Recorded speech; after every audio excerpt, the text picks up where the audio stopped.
tidak pernah mengeluh. Apapun yang terjadi tidak pernah mengeluh saya. Dan itu sebenarnya kekuatan saya untuk menghadapi goncangan di kehidupan ini ya. Kalau berdoa itu hampir tidak pernah meminta kita. Kita berdoanya lebih banyak berterima kasih kepada Tuhan. Karena apapun yang diberikan bagi saya itu luar biasa. Kita pantang untuk menyontoh orang lain. Jadi orang lain bagi kita bukan untuk dicontoh tapi menginspirasi. Makanya bisnis kita juga bukan bisnis meniru. Kita selalu tidak mau meniru. Karena kita ngajari sama anak-anak jangan meniru. Jadilah diri kamu sendiri.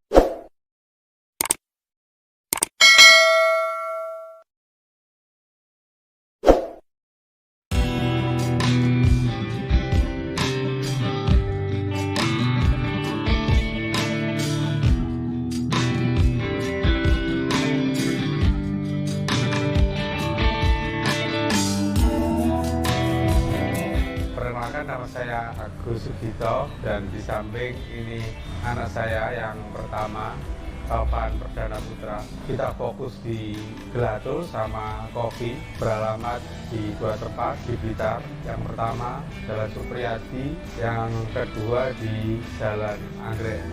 Jadi The Classic Gelato and Coffee ini berdiri pada tahun 2016, tepatnya tanggal 26 Mei. Yang melatar belakangi berdirinya adalah karena kami satu keluarga ini kan hobi kuliner.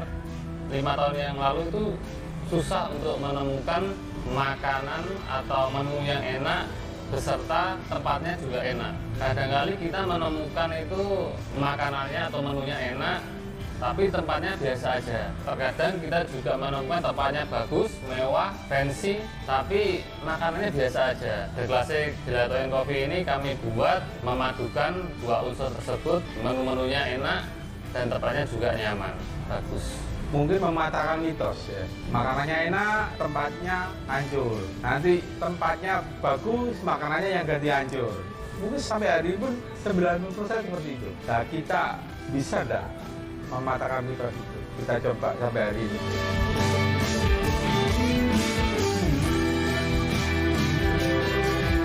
Lebih ironis lagi, kita bukan peminum kopi. Mungkin yang peminum kopi malah ibu ya. Ini tidak bisa minum kopi, saya tidak bisa minum kopi. Saya dari kecil minumnya cuma teh, tapi begitu kita sudah meletakkan visi bahwa The Classic ini mau jualan kopi sama gelato, mau tidak mau kita harus mendalami peran itu dengan serius, tidak main-main, dan kita tahu bahwa bisnis itu harus dengan passion. Jadi kalau kita nggak suka kopi, jangan berharap kita berbisnis di situ. Dari situ kita mulai belajar kopi, mencintai kopi, dan sampai hari ini kita bisa menemukan nikmatnya minum kopi ternyata dari yang tidak minum kopi sama sekali.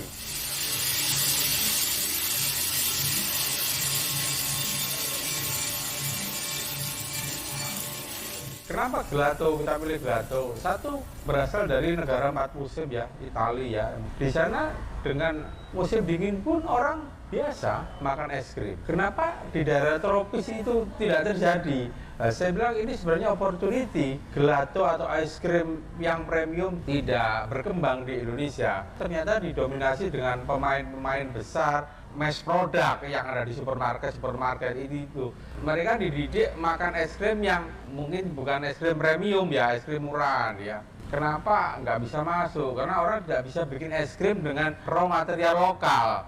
Jadi orang itu biasanya kalau sudah makanannya makanan western, semuanya raw material itu juga diimpor dari sana. Lah, ya nggak bisa. Saya bilang, kenapa Indonesia juga kaya? Kita selidiki, ternyata kita bisa. Akhirnya kita coba, kita bisa dengan style western, tapi raw material lokal. Dan itu visi kita. Kenapa begitu kita buka pertama, banyak orang yang terkejut semua. Baik pelanggan, orang yang berbisnis di bidang yang sama, seperti kita itu berada di planet lain ya. Orang heran semua, apa ini, siapa ini, terus kenapa kok bisa jual segini, bisa enggak, kapan ruginya, kan gitu semua. Karena kita bisa jual murah gitu loh.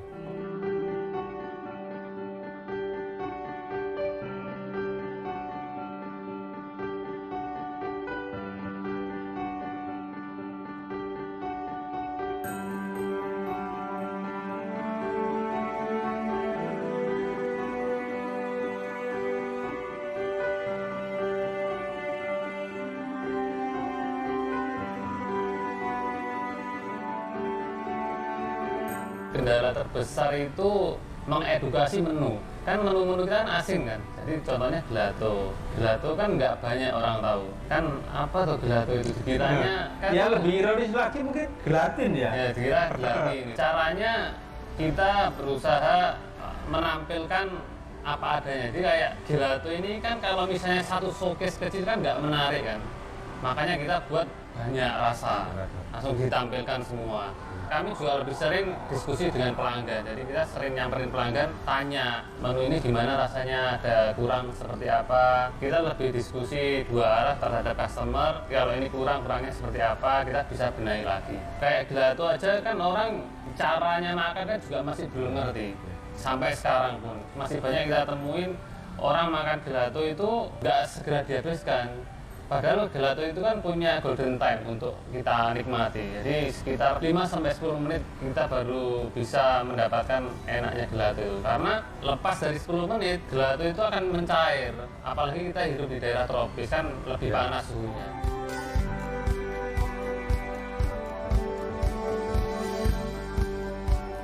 Ilustrasinya seperti ini, kita umpamakan kita berada di tengah hutan, di satu pulau yang masyarakat itu primitif, yang semuanya mungkin kita ibaratkan tidak pakai sepatu. Berarti kita jualan sepatu ini laku apa tidak?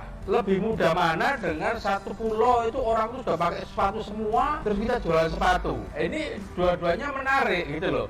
Ini gaya bisnis yang berbeda. Kalau yang semua sudah pakai sepatu, kita jual sepatu, ini mungkin gaya follower. Kita mungkin bukan orang yang pertama. Jadi mungkin berdarah-darah di situ ya toh. Karena kita akan bertemu dengan banyak kompetitor. Tapi begitu tidak ada orang yang pakai sepatu. Wah, ini menarik ini. Tapi harus mengajari caranya pakai sepatu. Wong tidak pakai sepatu semua. Ya, gelato di Blitar itu seperti itu. Jangankan di Blitar, gelato di Indonesia itu tidak familiar. Ini kita orang gila.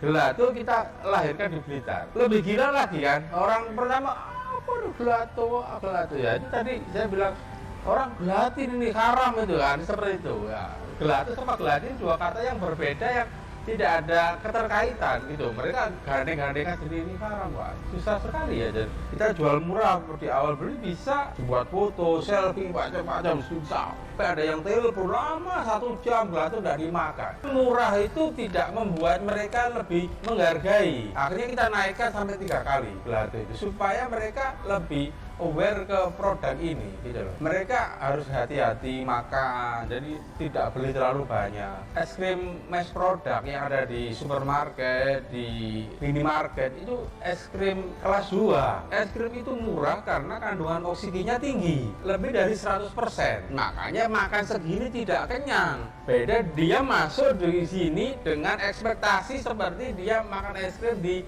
supermarket, belinya segini nggak habis karena ini kandungan apa, oksigennya rendah. Orang Jawa itu mareki saja nih babar, dan mereka beli kenyang. Nah, itu yang harus terus kita edukasi beda.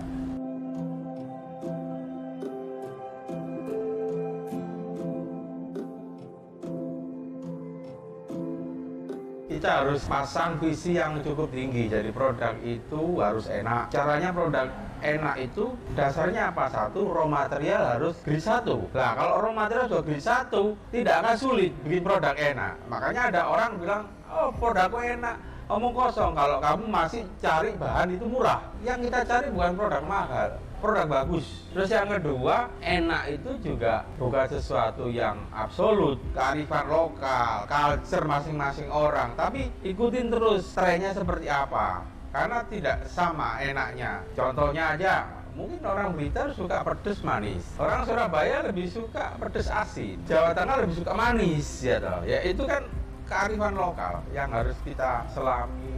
Kita upgrade menu dengan cara harus sering kontak dengan pelanggan. Karena yang tahu selera kan mereka. Ada masukan dah. Nah, kalau masukan itu lebih banyak orang yang ngasih masukan tentang hal itu, berarti produk itu memang perlu diperbaiki. Tapi harus 1-2, wah terlalu manis Pak. Tapi semua bilang Pak manisnya cukup. Oh berarti memang orang ini memang punya karakter tidak suka manis ya. Ya kita kesampingkan. Ketemu dengan pelanggan itu lebih gampang, lebih sederhana. Karena yang mikir bukan orang satu, orang banyak. Pasti berkembang.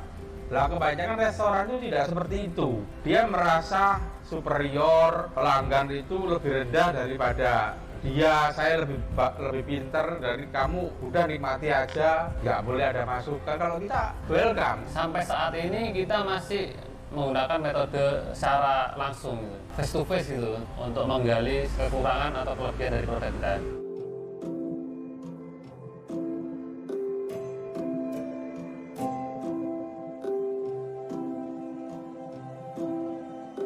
Kaitannya dengan mendevelop produk kan kita harus memperkaya referensi kan, yang membuat level kita nanti bisa naik atau enggak. Karena kalau kita buka usaha, contohnya buka restoran, tapi kalau referensinya cuma itu aja, ya produk kita bisanya mendevelop ya cuma itu aja. Makanya foodpreneur itu sering keliling ya, ke daerah A, B, C, jajan, tapi itu di mata orang kan, ini kok enak nggak dolan toh gitu. Padahal kan itu bagian dari profesi kita gitu loh. Makanya kapan hari ada orang bule, orang Itali, dia iseng mau makan siang, dia googling, dia lihat tuh ada restoran kok reviewnya bagus, kayaknya kok western gitu ya, lebih ke Itali, terus dia coba samperin ke sini.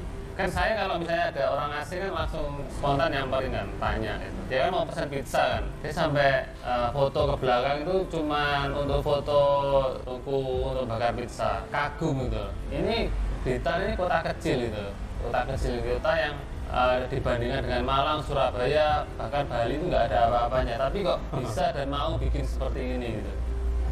Mereka cerita bahwa aku kesini tuh serasa kayak aku di rumah gitu loh, feels like home gitu katanya. Yeah. Jadi mengobati rasa kangenku di Itali. Kalau orang bule itu kan, khususnya orang Itali ya, dia kan kalau pesan pizza kan satu orang satu whole pizza itu satu. Jadi nyeneng nih gitu, lihat terbiasa dengan makanan tersebut tuh nyeneng nih gitu, kayak lahap banget gitu.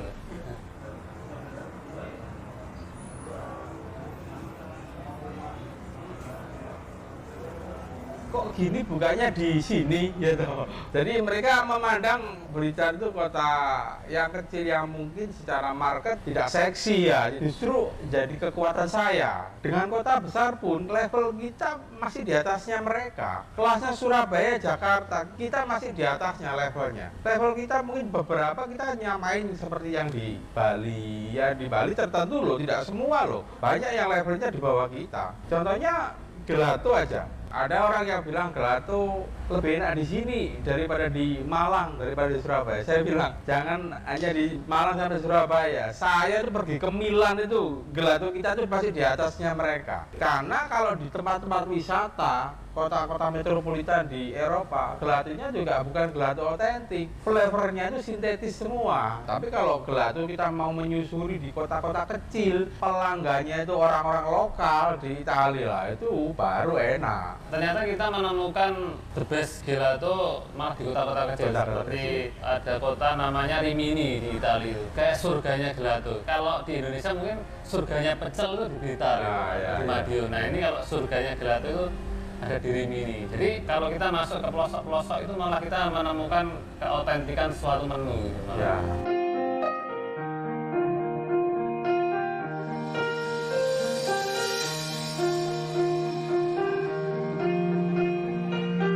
Dulu persepsi kita itu makanan western itu tidak enak karena kita yang salah, kita beli mamanya pizza, belinya di Surabaya, tidak di tempat asalnya makan pizza gitu loh. Beli rawon di Jakarta, ya kan, bener enggak? Kan kita nggak menemukan rawon yang enak. Rawon ya di Jawa Timuran ya, di Surabaya dan sekitarnya rawon enak. Kita kadang-kadang mengadopsinya tidak total, kita sepotong. Mamanya pizza ya, bisa direkayasa dengan dognya sekedarnya, adonannya sekedarnya, terus apinya sekedarnya, pakai gas ya toh. Kita di sini nggak pakai gas, kayu bakar. Karena kita mungkin ketemu yang otentik, macam-macam ya. 2 tahun kita buka, ada restoran-restoran lain yang mirip seperti kita. Jadi buka gelato, banyak gelato berjamuran, itu memudahkan kita untuk mengedukasi. Terbantu. Iya, terbantu. Makanya kan ada yang tanya, kalau ada gelato baru terganggu enggak Pak omsetnya? Wanita cantik itu kalau tidak ada yang jelek nggak bisa dikatakan cantik. Justru dengan kehadiran gelato baru itu kita tambah cantik gitu loh. Nah, itu enak seperti ini, tapi mereka nggak bisa membayangkannya nggak enak itu kayak gimana gitu loh. Karena manual booknya tidak ada gitu loh, nggak punya guidance gitu loh, nggak punya guidance. Tapi setelah banyak bermunculan kafe-kafe sejenis ya, mereka jadi ngerti, oh iya ternyata memang beneran enak gitu.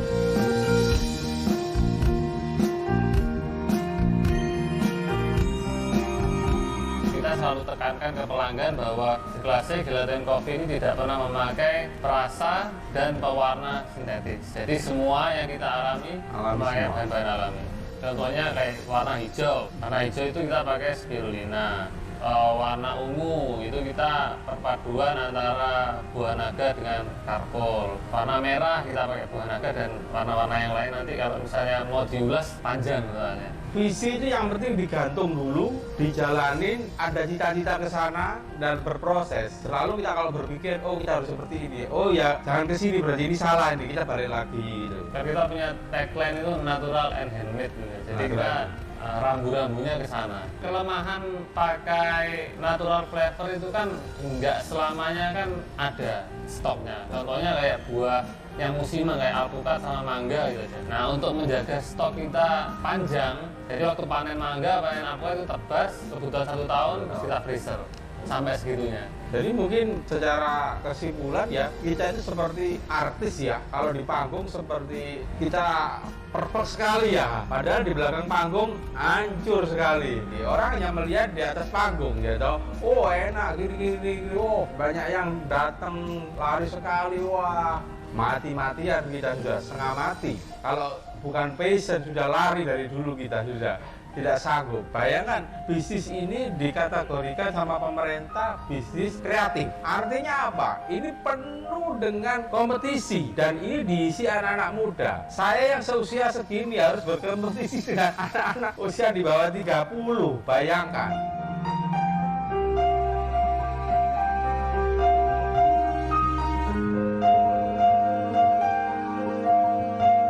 Ada hal yang menarik dalam berbisnis kuliner ya. Jualan makanan itu kan hanya sebatas mulut, hanya sebatas dinikmati di mulut, enak gitu aja. Sebenarnya tidak. Manusia itu kan punya panca indera. Jadi caranya gimana? Sesuatu yang nikmat itu ya harus kita gertak. Semua indera harus kita gertak supaya makanan itu di mulut jadi enak. Jadi masuk, matanya lihat atmosfernya, banyak orang yang datang, bau kopi ya, oh, lagi grinding kopi, baunya enak sekali, hidung baru dipicu ya toh, tinggal masuk ke mulut tidak ada 25%, ya paling 25% maksimal masuk ke mulut. Kalau 75% enak kan lebih mudah yang 25%-nya. Kalau untuk karyawan kita sekarang total ada sekitar 45 orang, 2 store plus central kitchen dan warehouse. Untuk kopi sebulan kita ya, sudah 1 ton. Kalau saya boleh sombong, mungkin di Indonesia baru kita ya bisa ngolah susu sampai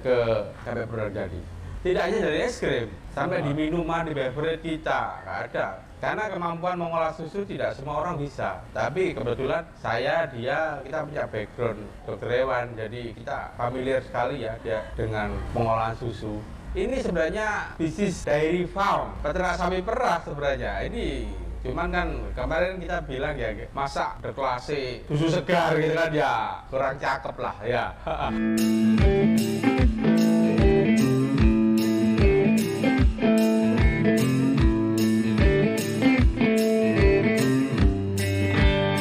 Saya seorang salesman dari perusahaan berapa sih gajinya? Paling sekarang kalau salesman ya paling ya 5 juta lah. Banyak orang, aku jadi entrepreneur, isopo, nggak bisa apa-apa loh lah, apanya? Kan nggak bisa. Makanya harus kerja dulu, ikut orang, mungkin harus menekuni bisnis apa, atau menekuni pekerjaan yang mungkin bisa dibayar, tapi juga itu passion kamu ya, atau satu saat itu juga memberikan mata pencaharian kamu. Punya skill, tidak punya modal kan gampang. Tinggal kita cari investor yang punya modal tidak punya skill kan gitu. Belajar itu kalau zaman dulu saya belum ada internet ya sangat menderita sebenarnya. Setiap minggu harus pergi ke Gramedia, ke Malang, terus kita harus sering ikutin seminar-seminar yang bayar. Saya lihat dari ini, seminar itu apalagi yang adakan pemerintah, tak lihat ada seminar-seminar itu nggak bayar, malah yang datang dibayar. Saya juga heran, ini gila saya bilang.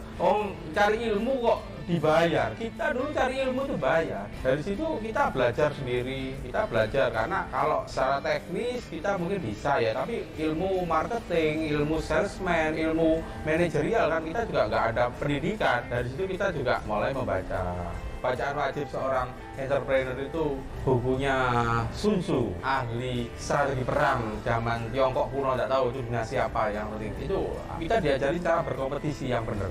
Kalau kita berkompetisi ketemu kompetitor kalau musuh kita itu kecil, kita besar, kita serang, kita bunuh, ya toh. Kalau istilah zaman dulu, kalau sekarang kan mungkin kita kepung dengan produk-produk kita yang bagus, ya toh. Nah, mereka akan tidak berdaya. Tapi kalau kita sama-sama besar, itu yang problem. Kalau kita mau perang, habis energi kita karena kekuatan kita selevel sama mereka. Caranya gimana supaya kita menang? Kalau zaman dulu dikawin anaknya raja. Nah, kalau zaman sekarang kan di merger namanya, ya toh. Jadi caranya menaklukkan musuh seperti itu. Jadi kalau diserang tidak bisa, di merger. Itu ya, teorinya seperti itu.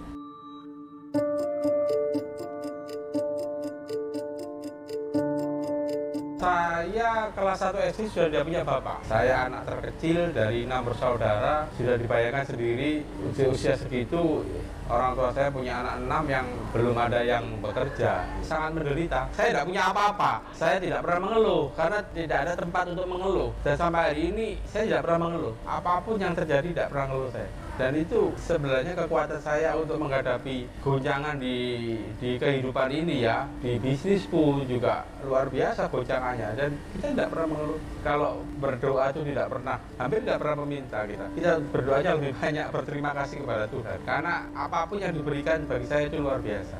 Jadi dokter hewan, saya masuk ke perusahaan. Kenapa saya tidak jadi pemerintahan?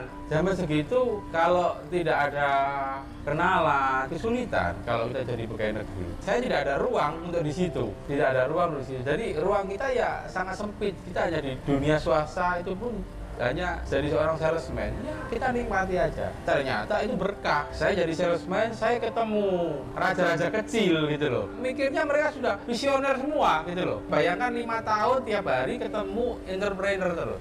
Akhirnya mengilhami kita pada saat itu saya harus bisa jadi seperti mereka. Anak saya yang pertama si Topan saya ajak terjun di sini karena ini future-nya seperti ini gitu loh. Kalau komoditas ya sudahlah, komoditas ya seperti itu aja lah. Karena kita nggak bisa meng-create produk gitu loh. Kalau di sini kita bisa meng-create produk itu ada nyawanya. Kalau sudah ada nyawanya, ada rohnya, itu harganya bisa lebih mahal kan itu kan. Kalau brand itu ya makanya kita mau terjun ke sini semua.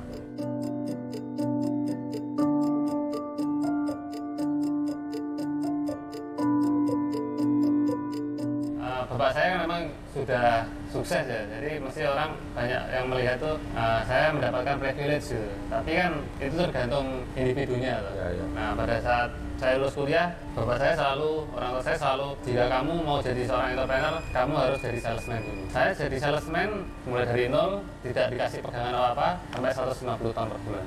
Dan itu naik sepeda motor ya? Naik sepeda motor. Tidak ada yang tahu bahwa dia keluarganya seperti ini, tidak ada yang tahu. Penderitaan seperti yang bisa membuat kamu nanti bangga, ya toh? Saya lebih suka melihat sosok-sosok generasi kedua. Contohnya kayak Asulananda gitu. Jadi anaknya Pak Dahlan Iskan. Jadi kan beda ya generasinya. Kalau Bapak dulu kan memang maker gitu. Founder ya? Founder. Saya kan generasi kedua. Tantangannya juga berbeda dengan generasi pertama. Makanya saya juga harus belajar. Kalau saya juga baca ke sosok yang founder kan beda situasinya. Saya tidak bisa membandingkan dia dengan saya karena kita dibesarkan dengan penderitaan yang berbeda, ya toh. Kalau saya memang alamiah penderitaannya. Ya, gimana saya menciptakan mereka, anak-anak saya itu ya meskipun tidak sealamiah saya, tapi natural sekali lah dengan cara saya. Contohnya saya mendidik anak-anak untuk hidup berhemat, tidak berlebihan, itu kita tanamkan ke mereka. Kuliah di Jogja berapa kirimanmu? Awal itu 750 sampai mau lulus paling maksimal 1 juta sampai 1,2 juta. 1,5 juta. per bulan. Naik apa dia? Naik sepeda motor. Naik sepeda motor. Naik sepeda motor. Saya bisa kasih dia mobil sama supir, sama rumah, kalau saya mau. Tapi saya tidak lakukan. Karena kamu tidak akan menghargai jerih payahmu. Kamu tidak akan bisa menghargai sulitnya cari uang. Kita simulasi aja. Udah kita ganti kamu. Saya kasih 5 juta setiap bulan. Terus kamu lulus. Terus kamu melamar pekerjaan ke suatu perusahaan. Kamu digaji 3 juta mau enggak? Ya mau. Enaknya ke bapakku. Ya, enaknya ke bapakku digaji 5 juta. Ya toh? Tidak menghargai. Tapi begitu dia dapat 1,5 juta. Kemarin ikut perusahaan dibayar berapa? 3 juta, 4 juta ya. Semalam nggak bisa tidur dia. Udah senangnya bukan main. Itu yang ini loh sebenarnya. Sampai hari ini pun dia juga gitu. Dia mobil, saya belikan mobil Avanza, tapi tidak saya belikan baru. Saya belikan Avanza bekas itu berapa? 90 juta. Jadi pengusaha itu ya seperti ini. Pengusaha bukan penampilan, tapi kapan waktunya bayar supplier, kapan waktunya bayar orang lain, itu kita bisa bayar. Kita pantang untuk menyontoh orang lain. Jadi orang lain bagi kita bukan untuk dicontoh, tapi menginspirasi.